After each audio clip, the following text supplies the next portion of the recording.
یہ جو ہمارے پڑوس میں دیوار چین ہے، یہ صدیوں پہلے کی یہ عمارت ہے۔ قرآن پاک میں سورۃ کہف میں سد سکندری کا ذکر ہے،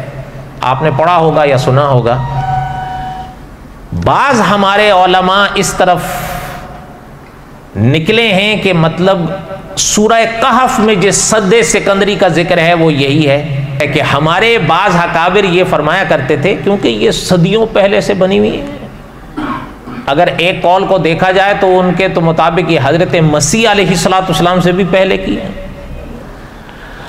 اور یہ بھی یعنی اس کے کمال کی طرف دھیان دیا جاتا ہے کہ اس کی لمبائی چوڑائی، تو ہمارے ایک اکابر ہیں وہ اب بھی حیات ہیں، انہوں نے لکھا ہے کہ اس کی لمبائی چوڑائی والی بات تو اپنی جگہ ہے، لیکن کمال جو ہے اس کا وہ اس کی لمبائی یا چوڑائی والی بات نہیں۔ اب تو کئی حصے اس کے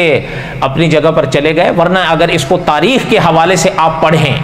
اس زمانے میں ہوائی جہازوں کا رواج نہیں ہوتا تھا، ورنہ ان اکابر نے جو اس کا جغرافیہ پیش کیا ہے اس کو اگر دیکھا جائے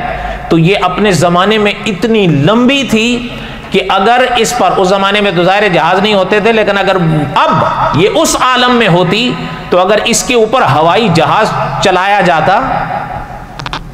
تو علماء نے لکھا ہے کہ ہوائی جہاز اس کی لمبائی کو کم از کم 3 گھنٹے میں عبور کر پاتا۔ ان حضرات نے لکھا ہے کہ اس کا کمال پھر بھی لمبائی والی بات نہیں، اصل کمال جو اس کا ہے انہوں نے لکھا ہے وہ یہ ہے کہ یہ پہاڑ کے رخ کے ساتھ ساتھ چلتی ہے، جدھر پہاڑ کا نشیب ہے وہاں اترتی ہے، جہاں فراز ہے وہاں اترتی ہے، اس کا نشیب و فراز پہاڑ کے ساتھ ساتھ چلتے ہیں، انہوں نے لکھا ہے یہ کمال ہے اس کا۔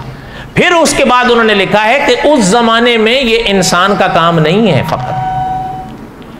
اس لیے ان حضرات نے یہ پیش کیا ہے کہ اس کی تعمیر میں بھی جنات سے کام لیا گیا ہے، ورنہ پہاڑوں کی چوٹیوں پہ اس زمانے میں ابن آدم پہنچے اور اتنے پتھروں کے ساتھ اس عالم میں یہ ممکن نہیں ہے۔ ویسے تو نہیں اس کو دنیا کے عجائب میں شمار کیا گیا، واقعی عجوبہ ہے۔